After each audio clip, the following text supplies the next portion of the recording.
When it comes to October and the stock markets, well, this can be a very spooky month for investors.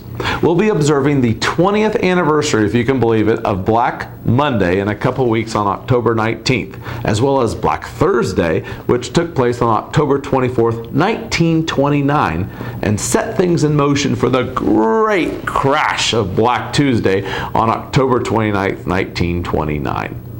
As always, our news media will do their best to remind all of you of the terrible things that can happen when you put your money in the stock markets.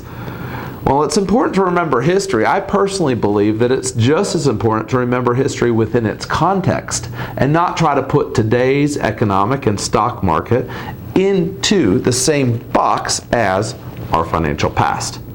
When it comes to equity investing in general, I find that most of you who walk into our office, when asked about your risk tolerance, you think about it and you give me some sort of party line response, maybe that you might think I want to hear, like, I want to invest for growth, but I don't want to be wiped out in a market crash, Dave, and I want to play it just a little safe. Now, I see nothing wrong with this response, as that's where about 80% of you are that come into this conference room.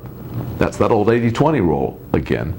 So we allocate your portfolio with the goal of participating in the upside without being wiped out on the downside when corrections do occur. This allocation also works well for those of you who do open your monthly statements each month when they come in the mail or electronically and have that visceral reaction based on whether your balances are up or down. Now, I would estimate that probably about 50% of you do actually open your statements regularly.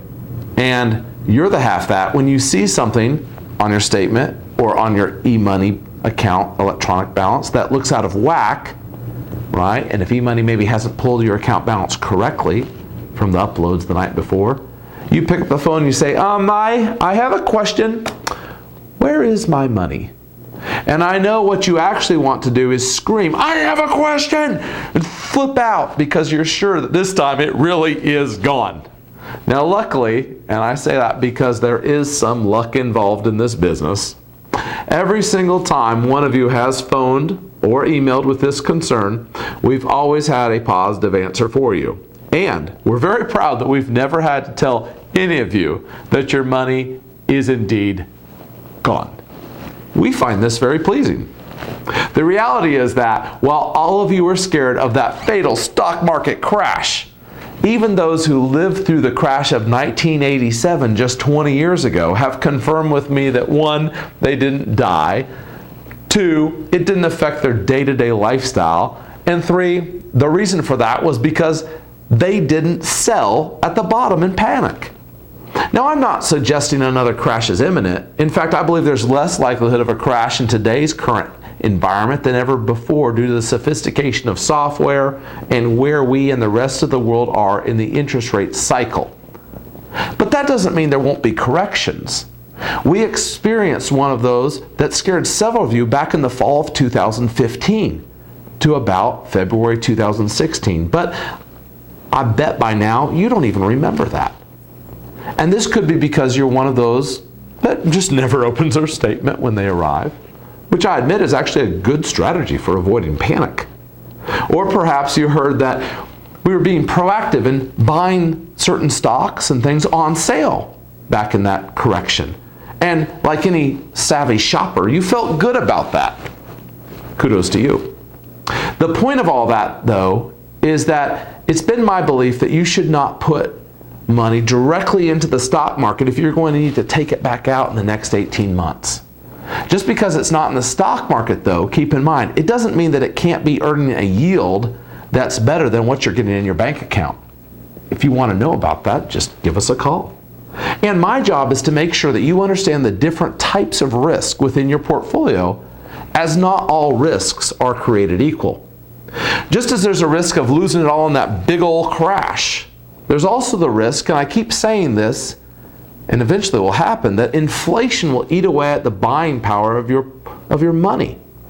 There's also the risk that no one talks about, and that's the risk of being underinvested, believe it or not, in a bull market. Not having enough stocks when the market's going up. This is where I find that a lot of new clients have been often misled in the past. We truly enjoy educating you and anyone that you've referred to us about what not only they've been doing, but what also they could be doing, just to be better advocates of your hard-earned dollars. However, the biggest risk that I believe any investor faces does not come from actively investing in the equity markets. It comes from investing in the markets and then not having a captain to actually steer the ship. Now just think with me for a minute.